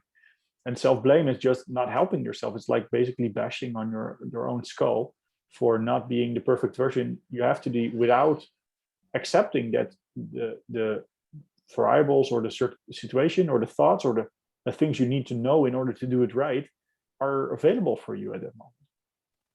But do you believe this is something that a person who, let's say, starts taking ownership in their life, this is something that they will learn firsthand? Because I really can predict that blaming themselves is going to be a really core issue that they're going to develop, and obviously something that they will tackle over the time. Especially when you learn from yourself, like self-learning about taking ownership, it's easy. I think that's basically because a lot of people learn taking ownership from the need of taking ownership. It's not that they learn it in a book or learn it at school, but I feel exposed. I feel exposed. No, it's easy, because, and that's makes total sense, because a lot of things we learn in our life because we need them or need to have them, and that's how we learn them. And especially at the younger age, we don't have the resources to find the right information about it. So we just do and learn, and when you do and learn without knowing the essentials, it's really easy to go wrong. The same would be when I need to go somewhere and I step in a car and I learn myself to drive. I will not be able to learn the right things other people has done over the years and fail to, and that's why you have to put on a seatbelt, because you never would think about it yourself when you first step into a car to put on a seatbelt, simply because you have to have a crash first. Oh shit, I need to take something else. I think that's a common problem when people are uneducated about the concept of ownership, about the total essentials. So I can start to take ownership. Yeah, I can share my experience around it, and yeah, that makes a lot of sense. I could never connect the dots and put some words on it. So imagine I am in the middle of my graduation. So I graduated with a 3-year degree in biotechnology. In exactly the middle of it, like 1.5 years ago, 1.5 years later, I realized that due to some financial issues and all that stuff, I will no longer be able to continue my studies. I wanted it so badly. I wanted to do a doctorate in it and all that kind of stuff, like really childhood dreams. That was kind of a 15-year project that I was working on. I was already 6 years into it. And then I realized I cannot pursue it anymore. And some other relationship issues and all other blah blah blah other issues came up, and I went into depression, and anxiety attacks started happening, and I developed this binge eating disorder. From a skinny teenager, I became a overweight person. I literally hated every single thing about myself. Wow, that's deep. Every single thing, each single thing, every single thing about myself. because as you mentioned, that was the time I needed to take ownership. I realized, like my parents are doing a lot, but this is where I need to start earning for myself. I can continue asking for them. I was like, I don't know, 19, 20 at that time. And I could continue asking them for money, but I know that, like they are struggling to, like afford my luxuries. So I need to do something about it. And obviously at that time I started looking out for new options. I learned digital marketing on my own. So I'm essentially a self-taught person in whatever I'm doing, mostly. And yeah, over the years, my only drive to change myself has been that I literally hate everything about myself. Like not right now. Oh, yeah, But that's great to see you smile because it's really it's if you hate everything about yourself, it's really not difficult. now. Like No, it's no. something that I'm making peace with for the last 1.5 years now, since that breakup happened. But otherwise, like for a long time, for 3, 4 years, I guess, I really hated each and everything about myself. The way I look, the way I eat, the way I speak, the way I write, the way I don't know, the way my body is, the way I am. I'll always hate something because internally I made a belief that only if I hate something, I would be motivated enough to change it. It's a really bad motivation, but it could help. Yeah, No, but I would. in short term, it really helped. Yeah, It was yeah, a great thing to work on the short term. In the long term, I'm paying my prices. yeah. By paying my prices, that means I'm going therapy every now and then. I'm working with a coach every now and then again, the acceptance issues comes again over and over again in conversations. Like I really need to accept myself the way I am. Yeah. And But the yeah, difficult part is that you wire your brain, and it's like the longer you do it, the more usual it is for your brain that you are hating yourself. And we humans already tend to be negative because it's more safe, especially from a survival aspect. So especially when you start hating yourself, it's kind of like a safe way of, because you can't do anything wrong when you hate yourself because you already hate yourself. So but it's a really dangerous place to be in, because I believe every human is good from the start. And going forward it can be a great drive, but at what cost? Because once you start loving yourself, you'll never be able to move again, and that's where you get stuck.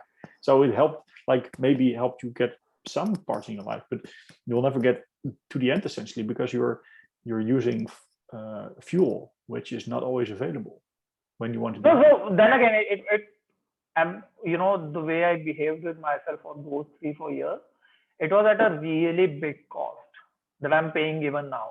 Like cost in terms of literal money that I have to invest in therapy and everything. Not talking about other stuff, but like starting with the actual cost and money price of it. But then again, like a lot of my relationships suffered because of this, because I never felt that I'm good enough. I always like there's room of improvement. I'll all you know even up until like 3 months ago, and then again, as I'm mentioning, it's like a repeating conversation that I'm having with my coaches and therapists, that uh, so when I stopped hating myself in present, like who I am, I started hating myself of the past, who I was. Yeah. What was one thing for you? Because I think a lot of people can be easily struggling with this, especially when they are forced into taking ownership. You take ownership responsibility of your mistakes and other people's mistakes, and before you know it, you are blaming yourself for the mistake because there's no one else to blame, and you think you're the only person to blame. Yeah. And what would be an advice for people who are stuck in a situation now to get moving past that point? What was the first step for you? What's really helped you? uh, like stop blaming myself. Yeah, and then what? Yeah, no, I'm asking, like, are you asking Yeah, about this one? yeah, yeah. So, as I mentioned, like detachment has been kind of like I have always had a love-hate relationship with detachment. Like I was always worried about that, like I'll always be detached from someone and I can never have a happy relationship and stuff like that. Like it's easier for me to, like let go someone like this with a snap of a finger. And then one day my mentor asked me, and that was kind of my entry door into this world of acceptance. And he asked me like, Dipanshu, for how long will you continue looking for how long will you keep treating your characteristics as your issues? It's a good one. So that was the day when I realized that, like detachment is kind of a, like, obviously at that point it was like I started treating it like I needed a huge change. So instead of feeling neutral, I started feeling good about it. Like this is something that people crave, that they, like they want to feel detached, or they want to, you see, I've seen a lot of people around me who want to learn how to detach themselves. And that was like my go-to thing that I could easily do with any conversation, with anything, with anyone. Yeah. So I started looking at it in a positive way. Now it's like sort of a neutral thing. I need to go there when I need it. But when I needed the change, instead of treating it as a negative thing, I started looking at it as a positive thing. Like it's a superpower. Like people crave for it. People want to fly, and I already know how to fly. That kind of a thing. Yeah. Yeah. So that was the entry door for me in this whole acceptance zone. And again, I'm sorry, over the time, I had different issues, and I worked with different coaches and therapists, and like it's a repeating thing. Then again, it again comes up during today's sessions as well. But yeah, definitely a lot of it. Yeah. So the thing is, during those, yeah, go on. The one interesting thing, because mental health issues are sometimes discarded as something you need to fix. And personally, I believe you need to be able to learn how to handle it instead of fix it. Of course, because we can't actually change our thoughts, or the thoughts are coming. But how do you? Because detachment is one thing you said, but how in relationship is detachment with acceptance? What is the difference for you? So empathy is something that I lacked. So that kind of helped me balance the detachment out. Empathy and compassion, like actually detaching myself from the whole equation and thinking about what the other person is feeling. And if it's being too painful or over dramatic or something like that, I would take like 10 steps back. But if it's something that's not affecting too much of me, but they are being really affected, I rather take a step back and see what's best for them. What can I do for them? Like maybe not for us, but what can I do for them? Kind of that. Again, something that I'm learning, and I cannot say I have a lot of experience in this. Oh, you have experience. It's more than me. So it's actually, because you mentioned Spider-Man, it's like how when Spider-Man had his superpowers, he was always feeling bad about it. Like, why am I the chosen one? Like, why am I getting this power? And then there was this uncle of his that told him, like, with greater power comes greater responsibilities. And then he started accepting himself that, this is who I am, and I need to use it really carefully.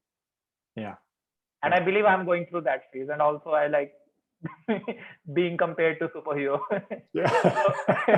Who doesn't, right? But it's great that you actually, because you like to being compared to the superhero, is I think one measure of not hating yourself, because everybody wants to be a superhero, because we all love to. That's why I think the muse are great, because we somehow identify ourselves with being a hero, because who doesn't want to be a hero? We all want to have impact, and we want to help people, and we want to be seen and want to be respected. And, I believe it's going to be a journey from considering it as a negative trait. Right now, not even right now, like I'm already transitioning into it. Now I'm seeing it as a positive thing, as a superhero kind of thing. But over the time, it needs to be like a neutral thing. Yeah. Like for an ideal thing, but I don't know how much of it is possible or not. But this is what the ideal thing looks like.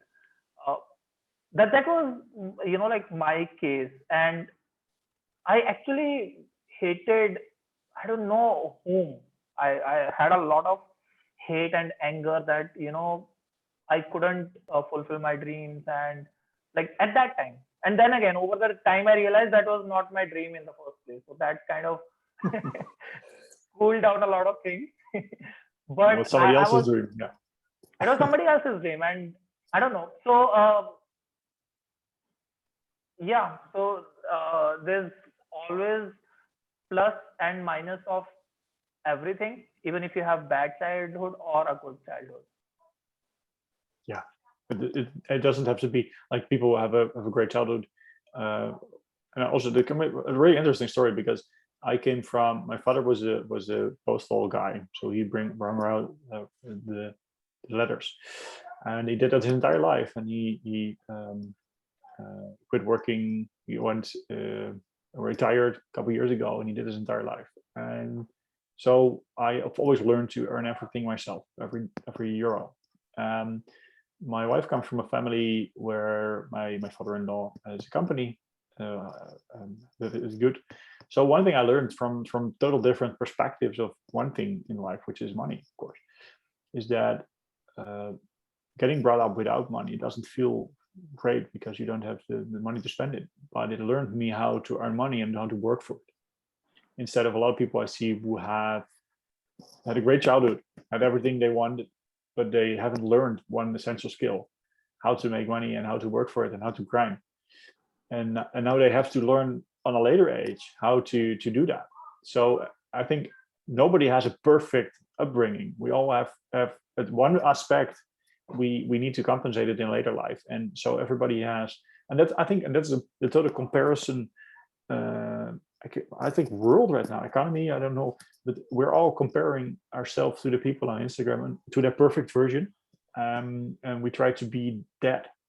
When the funny thing is, we have some kind of misconception that we all have the same book and we all have the same order of the pages.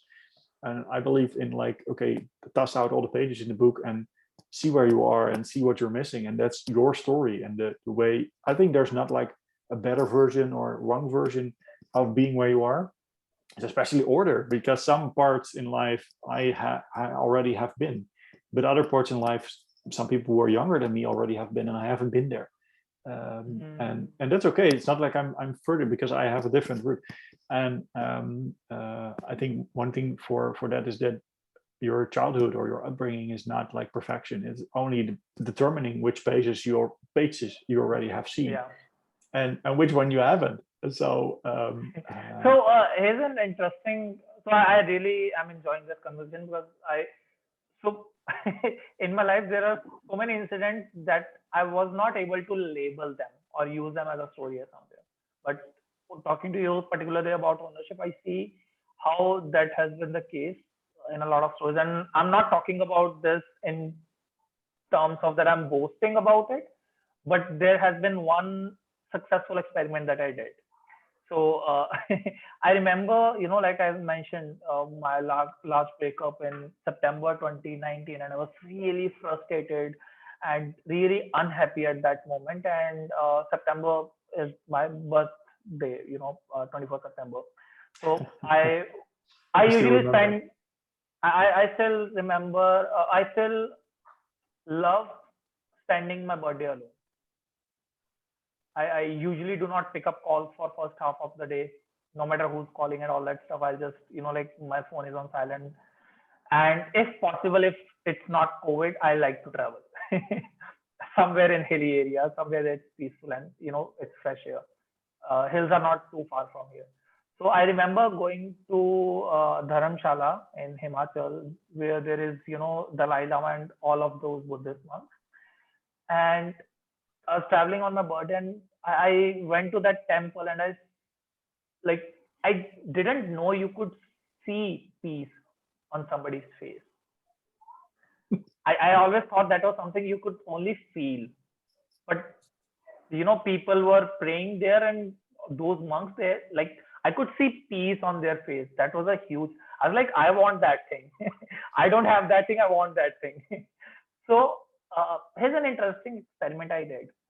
I came back and I note down on a paper that, okay, I want to be like that. I want to be peaceful like that. What do they do, like that make them peaceful, or what do they do in general? So I wrote down a couple of things. One of them was celibacy. So that's the reason I practice celibacy. One of them was they are kind, they're compassionate, they have routine, they have discipline, they practice non-violence and all those kind of stuff. And I started practicing one by one. that was actually my entry into learning how to be kind and compassionate. That's a really tough way, basically, because non-violence and also non-violence in your communication is like a huge skill. It's not something you easily So I get actually by. I met a monk, Buddhist monk, in 8-9 months ago, and he asked me. I told him, like, I'm already a vegan. It's been 2 years now, and I'm practicing non-violence. I'm not killing anyone just for my tip of the tongue. And he said, level it up, like practice non-violence in your thoughts and words as well. That meant not using any F word or any curse word, or non-violence in words also meant not insulting people or being sarcastic with them. Wow, that's difficult. So that was like 90% of my humor that went down the road. But guess what? Like, I've been doing it since I met him, and obviously I'm not 100% perfect. But so far nowadays I'm 99% successful. Like, I do not abuse. I do not use F word. 99% success is a good success rate. But initially it was probably less than 50%. I say that word first and then realize, oh, I was not meant to say that. But I think what you're saying is a great aspect, because most people, when they start to change, they start blaming themselves when they are not do it, and that's the part where most people quit. Because when they look at New Year's resolutions, most people's I think 98% of New Year's resolutions are done in 3 months, and the most reason is, and they of course they encourage you to tell other people about it, and when you do, it's even more difficult. So I also say, perhaps don't tell other people, but tell a select small group of people, because when we the first step in every change is awareness, and awareness only comes from failure. Because when you're doing push-ups, you learn how it works when you're missing a day, or when you're, especially when being kind or being empathetic, you learn that when you're not doing it, you learn the difference. Yeah. And when you beat yourself up, that's the first reason people quit, because they simply don't like themselves anymore on that specific topic. And what there's mentioned, when you enlarge that in your entire life, you just start to hate yourself, and that's not really a basis of where you can grow. So I think even when you're doing 5%, 50%, or 99%, I think it is way better than you did before. And I think it's really, really honorable that when you try to be totally non-violent, it's like, for me, I think when I start to realize what it means for me in my life, that's going to be hard. It's not going to be my next chapter. I have a lot of chapters before that. But I think what is great is to tell other people about it, because some people know that this is possible, and for some people this might be their next step, and might be like, okay, when the bunch is doing it, you just start doing it, and even 1% every day, you can get better and better and better, and over time, and it's basically the momentum method, of course. When you get better over time, you'll learn that it's possible, and even if you're not perfect like a monk, because being as good as a monk while living in society and doing your job, I don't know I don't believe it is even possible, because they don't live in their temples for nothing. They used to not distract themselves and have total focus, because otherwise their lifestyle is not possible. But the goal of their lifestyle is not just to let them clone it, but learn and try to do as best as you can. I think that's for any religion. It's not like you have to be perfect in a religion, because it will only burn you out. Try to be the best version of yourself every day is more than admirable already to be there.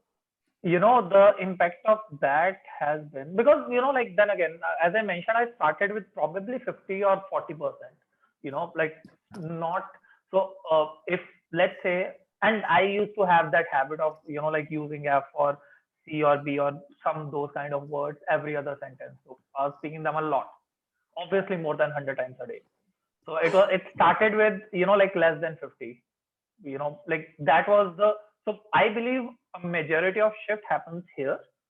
The one thought that you have, that what, I'm going to change, you will change 50 to 60% right in that moment. Yeah. Right. Not 100%, but 50 to 60% right away. It's impossible to prevent you from thinking it, I guess, because Yeah, because like then again, your thought creates your reality. It's in CBT, it's in like that NLP and everywhere. So that started happening, and over the time, I saw all the areas where I would use those words, and I stopped doing it. So it was, as you mentioned, the stimuli and response thing. yeah, If there's a stimuli that I get angry, and or like I get frustrated, and I'll use that word. It was a by default thing. But now my life is not effed up, my life is messed up. There's a lot of difference in these two sentences. also in the energy you send in your own body, because you talk a lot to yourself that way. So you are in my team, you made a mistake, you didn't F up, you messed up. You messed up. So although it's again a bad thing, but whatever it is, the energy shift is a lot.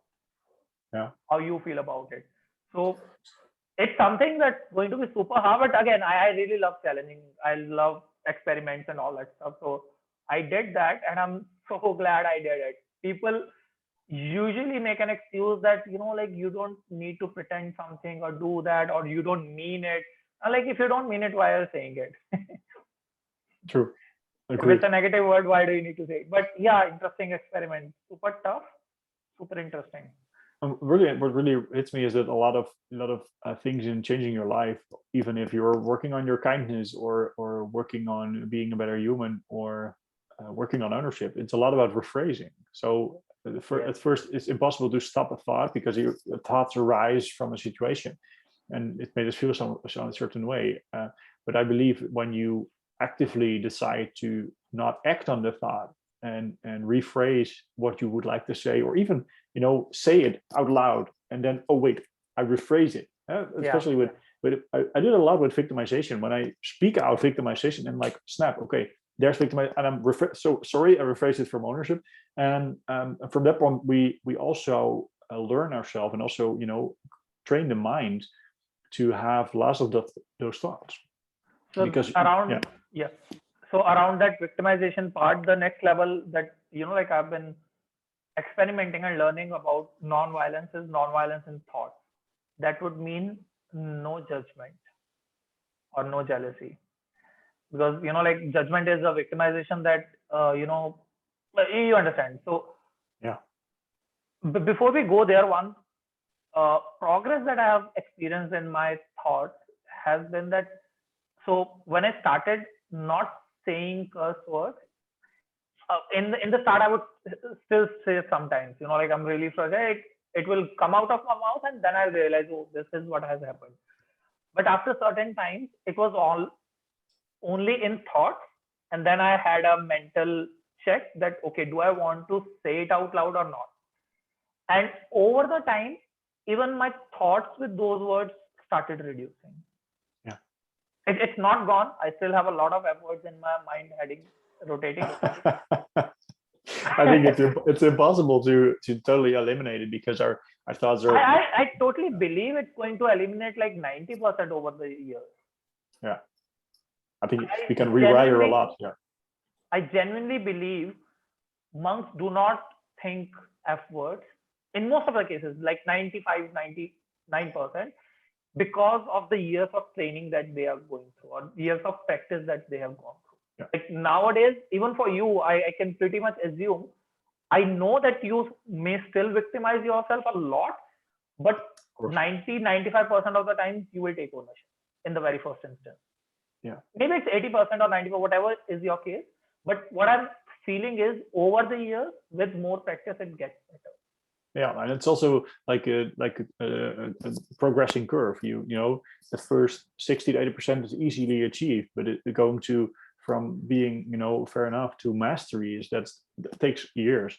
And that one thing I also think is, because one benefit monks have over us is that they don't have people around them using the F word. So their subconscious mind doesn't. And when you look, when you watch Netflix or something. Have you? Yeah, that's actually one thing. That's actually a really big thing. That when you are watching Netflix, or when you are watching comedy shows and all that stuff, they have a lot of F words.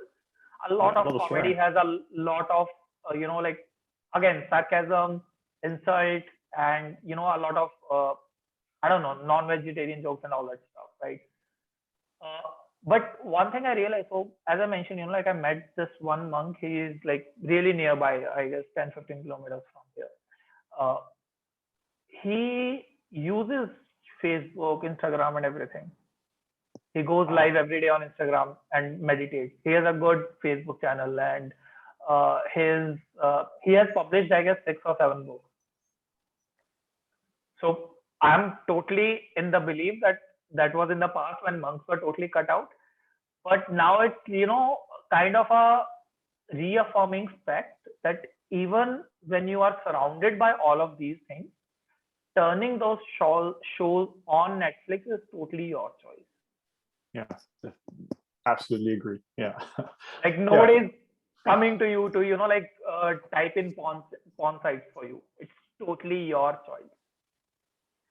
And a lot of ownership, I believe, is about that you have a choice. Yeah, you always have. Most of the times you have a choice. Yeah, I totally believe that. Yeah. Unless somebody points a gun at your head and they ask you, like, watch this 1 hour of porn, you don't have to. You don't have to do that. Even then, you have a choice to be dead or watch the Netflix show. But much easier to watch a Netflix show and stay alive and work on the next moment. But I totally agree, and it's really interesting for me to hear that because I think there's a lot of things going around social media that it's causing anxiety and that it's bad for us humans. And I believe there's always a negative side to everything, so also to social media. But when we learn to use social media the way monks use it and still be able to do the things they did before, I think that shows that it's possible to have a healthy relationship with technology and with social media and with the internet, even though there's a lot of seduction into the dark side where we can sucked into. And one thing for me personally is that it's really easy to scroll away your time on the couch, especially when you're tired after a day of working, and you go into Instagram and somebody asks you, oh, I have a new post, and you're like, oh, I'm checking it out, and then you're like in the rabbit hole because it's dopamine all the way. It's dopamine. It's like so super easy to feel better in the short term. It's always like it's like the donut effect. Is if you want to eat a donut, it's lovely to eat a donut because you have the short term effect of something really sweet. But the long term, if you keep eating donuts every day, you're going to grow as a human in a different way of growing, and it's not good for you. And I think the true success lies in making those long term decisions on the short term, and keep trusting in the process, because you don't get overnight success. There's no shortcut, and you have to keep focusing on it over and over. Yeah, I discussed this with Chris Jennings. I mentioned him earlier in the conversation that he's a person who helps others, improve their relation with technology. So I did an experiment like 2, 3, 4 years ago. I don't remember, 2, 3 years ago maybe. I unfollowed everyone on my Instagram. And I only followed like 30, 40, 50 pages who were thought leaders, who were coaches, or, like some people who would motivate me or teach me something that I wanted to learn about. The good thing about that was every time I would open Instagram, it would be filled with education. So it was not a social media site, it was an education site for me. The bad thing about that was a lot of people got upset with me. Because I unfollowed them. But that was a lovely experiment to see, like anything could be educational. Like YouTube is the biggest academy right now. Yeah. But it's totally your choice if you are going to end up like me watching funny dog videos on YouTube. One funny thing is, you guys, I think it's also a generation. A lot of people around me are like, oh, I watched a YouTube video, or I learned it on YouTube. And I learned a lot before YouTube, but I even have been there when YouTube started a couple of years ago, of course. And one thing I noticed that I don't like to, when I watch YouTube videos, or they're at 1.5% because it's way too slow for me, or I'm like skipping through it to the parts I want to learn. So I much better prefer like a website where I can command F through and find the information I need, than watching a YouTube video. But I think a lot of people are watching YouTube now, and funny thing about YouTube is that there's like no reality check. When in the early days, when you have to publish a book, you have to go to a publisher and they have to check if it's true. And nowadays you have YouTube, and YouTube is like an unfiltered mix of information and knowledge. And sometimes I'm watching YouTube and I'm like, this is not true. This is not even correct. I don't know how you can make this video. And I think that's one of the dark sides of YouTube. That's that everybody is able to publish and post, even if it's not based on research or knowledge they have gained. They just could have heard it in another YouTube video and blah blah, and you get it a fact. But I think it's great. That's actually quite the thing around the whole social media. So a lot of things that's been happening in India that I've seen is a lot of influencers coming out that if you have any anxiety or depression, we are here to listen to you. We will provide, a listening ear or something like that. Then they're also charging those people, and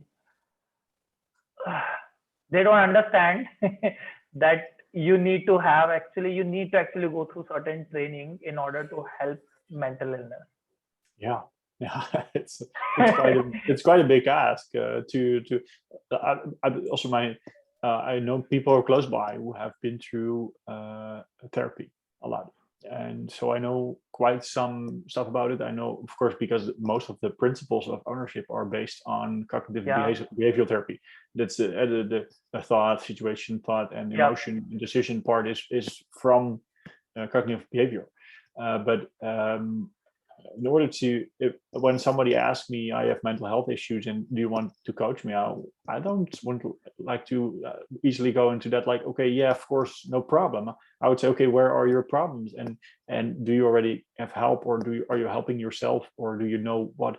Because it's kind of a responsibility to help somebody with mental health, because you could easily help them the other way around, or try a short-term fix which will only derail their progress for years. Could be really for years, because mental health is not something to be easy about. And I love that there's way more awareness, because in the early, I think a decade ago, mental health was like, you're a fool and we need to hide you in the barn, and it's not something you talk about. I think it's great that we're opening up and we talk about it a lot, but I hope that people will keep taking it serious, because it's just like breaking a leg. It's a serious something, and it's not like something to fix.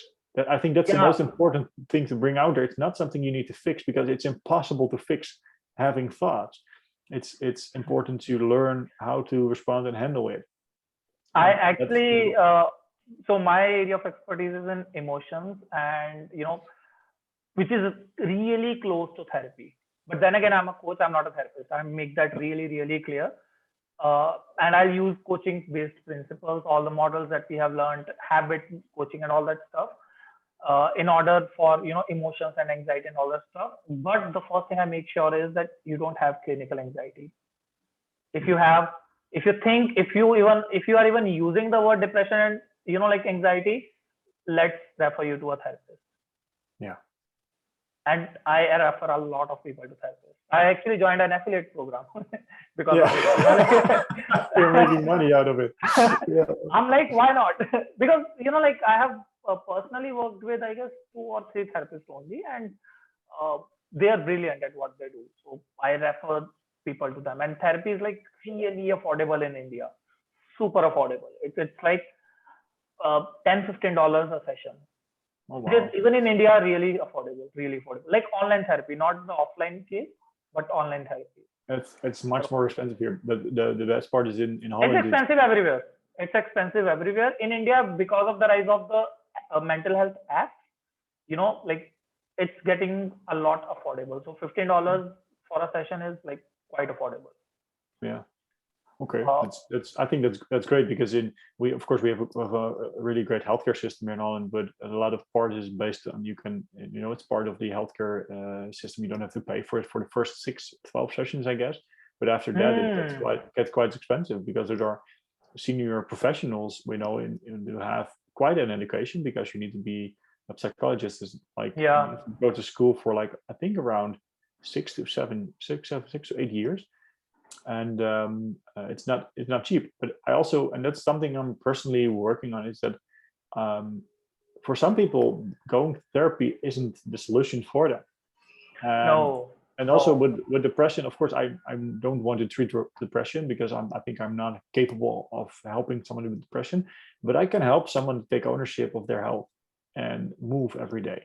And that's not the thing that's going to fix depression, but it's helping you, of course, because moving and exercising will So help you.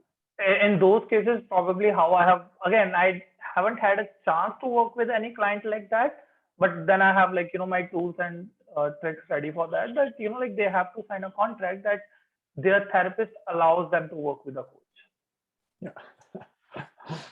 Because, like, you can avoid short-term gains. It's totally optional, but do not avoid your long-term therapy. Because that's what you need. Coaching is probably a luxury. That's how I perceive. Like, therapy is a necessity, but coaching is a luxury.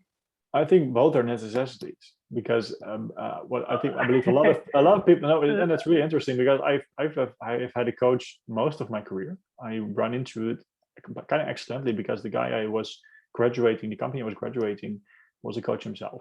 So he already taught me some tricks, and after that I have had on and on some coaching. And I believe that if we are going to treat coaching more like a necessity to gain momentum, and even if it's just a colleague who is in a role of coaching, you don't have to be a professional So coach. my definition of necessity is without which you will die.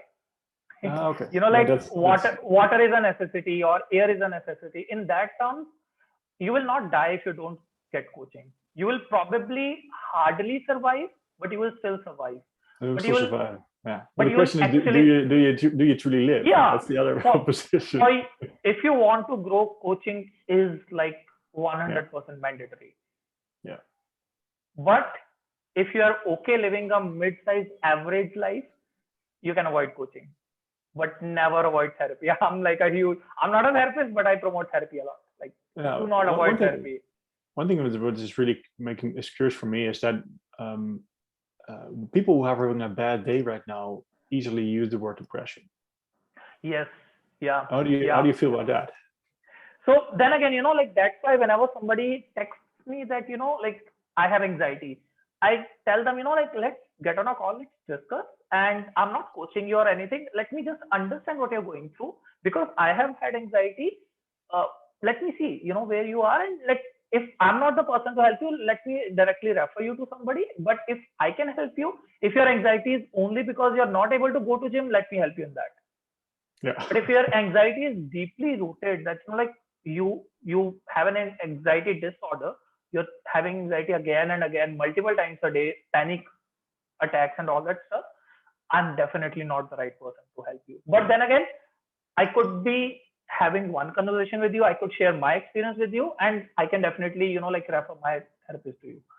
But a lot of times we journalize therapy and we journalize depression and anxiety a lot. Like, you could have a little bit of nervousness, but you will term it as anxiety. Like, Yeah. it's not anxiety if you are feeling it for the first time when you're appearing in an interview. It's just that you're nervous. No, so but because of the awareness which is now creating, the side effect is that everybody from like the hypochondriac kind of things is saying, oh, I have anxiety or I have mental health problems, and especially when celebrity people are also working people. Sometimes I believe it would be like people would want to have anxiety in order to fit in, kind of like that, and I think that's really a difficult movement in the part. There's the same thing with Me Too movement. Like, there were a lot of bad feminism, like bad feminists, or you got the point, who took advantage of the whole Me Too movement. Yeah. I genuinely hated feminism for a long time, because in childhood, I actually talked about it. In childhood, I had like not one, but a few bad experiences of toxic feminism. Like, where the girl was given privilege or advantage just because she's a girl. And I always hated that fact. I was like, why? And I, th- you know, I think apart, feminism is good, because I think every movement has a start, and the goal is so not. I don't believe the goal is to be feminist. The goal is to gain balance in the world, and the same goes for slavery. It's like slavery was total bad, so they quit 100% slavery, but that doesn't solve the problem of what you still see in America, that we're equal. And before we all are really internalized that we humans are all yeah. equal no matter what, I think it's going to take a long time before we're there. And then So another problem will arise because imbalance will always be there somehow. But in yeah. the first, like these conversation or interview series, the first person I invited like was a really good friend of mine, is a really good friend of mine, Ananksha.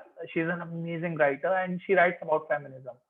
I discussed with her and she gave me like genuinely good points. And obviously, when I started learning more about kindness and empathy and all that stuff, I started seeing that, like it's just that I have biases because of my experience, but Yeah. that may not be true.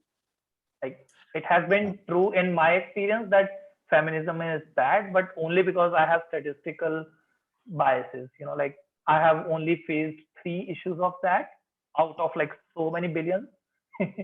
So and also that we labeled that situation as toxic feminism, and it's really interesting because people who get privileged or get lucky or get chosen above another on different reasons shouldn't always be feminism, but we easily label it, and I think with anxiety, because the relationship is there, that we easy now label everything as an anxiety or as a yes, disorder.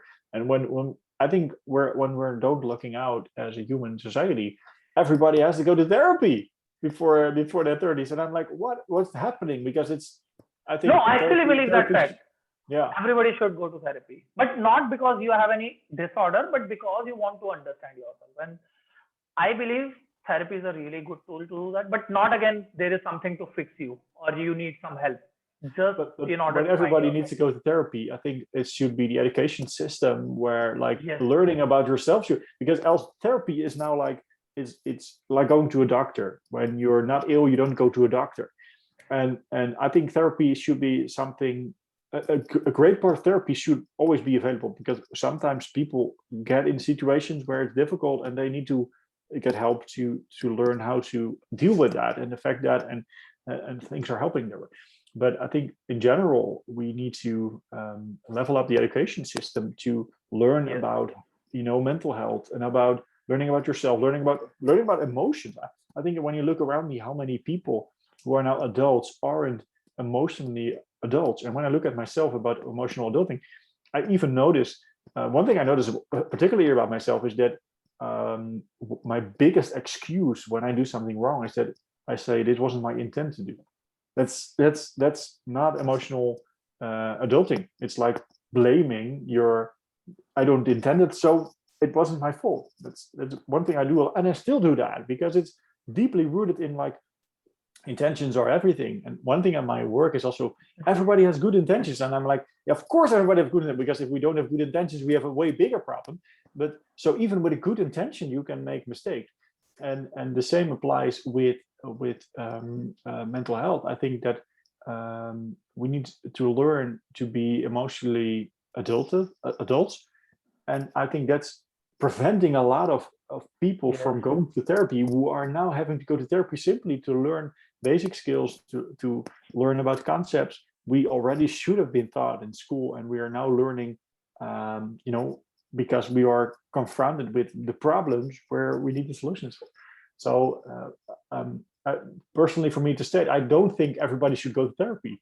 I think we all should be educated, and therapy should be only for the people who really, really need it, instead of being a trend of everybody have to see a therapist, and So, is broken somehow. Yeah. yeah, the same thing Ananksha mentioned that, so there was a huge debate in her college that, so she's an engineer and there was some job reservations for engineers, for women engineers. And there was a debate like, why are you giving reservation here in jobs? You should be giving reservations to uh, females when they are 13, when they're studying, so that more girls could study. There were more scholarships available, and obviously there will be more people in their jobs. So, like again, as you're mentioning, not get therapy at 25, but rather, like start having those therapeutic sessions or education about emotions when you're 12. Yeah. And a great example, if you're looking for the example of education here in Holland, I didn't have a dime to my name when I started education, but my entire education is paid by the government. And nowadays it's a little bit more difficult. They can loan for education really cheap. So of course everybody Got can it. loan really cheap at the moment, but that's something that's been longer here in Holland. It's because everybody can have like applied science or university degree if they want to. And I believe the same applies for that. Everybody should be, if we really truly want to create balance, everybody should learn. And I think lovely to see that like meditation is part of elementary school right now in a lot of countries. Okay. I think that's like the first step into understanding yourself, understanding your body, understanding your emotions, learning the things we as a generation are learning in our 20s, 30s. And our previous generation sometimes never have learned and perhaps never will learn, and will be like, I see that my parents, some concepts will never land anymore because they are past it. And that's okay, because sometimes it's okay that your worldview is your worldview, but we could do so much better already at an earlier stage. Then again, every generation had their jobs they needed to do. Like 500 years ago, it was just survival. And now with time, so, like the previous generation had that job to do was to educate themselves. Yeah. Right. Or get basic education, start learning how to learn and all that stuff. And with internet, I guess the whole concept of what you need to do is kind of amplifying. Yeah. We are progressing a lot as generation. So we are already almost at 2 hours. Didn't realize it. Such a good conversation. So if we have to summarize a little bit, like somebody, because I'll tell you my direct intentions. What I'm going to do is I'm going to use this interview. Obviously, it will be available on YouTube and podcast, and I'm going to send certain clips or ask people to watch certain parts of this interview, like my future clients or my friends who I think will need ownership in their life. How will you summarize what should they do? Where can they start taking ownership? What are the steps and all that? I think the first step in taking ownership, and one thing I'm currently launching in the next couple of months is the what I call the AIM for Ownership Academy, and the AIM is an acronym for awareness, impact, and momentum. Because the first step is, and the first what I want to launch, and it's something I want to make accessible for almost everybody, is the essentials. So the elementary information about ownership, how does it work, and what's the basic concept about it, and I think that if people learn the model and learn how to recognize victimization and learn to recognize how to take ownership and what the impact is, I think that's like the starting point. And from that point forward, of course, you can coach people, but a lot of these things are like taking a lot of time, and it's not like you can coach anybody through it. So that's why I also said for you, like the experiment I did with you was like 6 weeks, because in 6 weeks you can tell somebody the basics, and that's basically the part where I'm like, okay, I can let you go. And of course, you can dive deep into some certain topics and you can learn a lot about it. But if you don't have the basic skills, it's basically like if you don't know how to fish, you will never feed yourself. Ownership is like if you don't have the essentials. And what my personal mission is to let everybody on the planet have access to those essentials. And also if they want to take a little bit of a deeper dive into how to apply it for themselves, and as a starting point. And from that point forward, I think one step is taking ownership in your emotions, in how you feel. And that's not something I have to teach, it's something other people have to teach. Taking ownership in your sleep, there are great sleep coaches. Taking ownership in your career, I think there are great career coaches. I'm not a great career coach, of course, even if I have been successful in my career on a quite young age. I don't believe that I am really loving that subject, so I will not be able to help other people. But for me, ownership is like the stepping stone, is your essential. Because when you learn a habit, like let's say the easiest one, like running a 5K, learning the habit, you can learn it. But when you learn it after you've learned how to take ownership of your goals and learning, I think you will do a lot more. You do differently, you do faster. Plus, you're learning on the side, because where didn't you take ownership in your story of your habits? So for me, it's like a habit amplifier, which you do first or use to enhance your current habit you're working on, and from that point forward, apply it to every part in your life where you can do it, because it's an amazing broad topic. So, but the first step is that a lot of people don't know truly about the concepts and learn it the hard way, but also don't know where the pitfalls.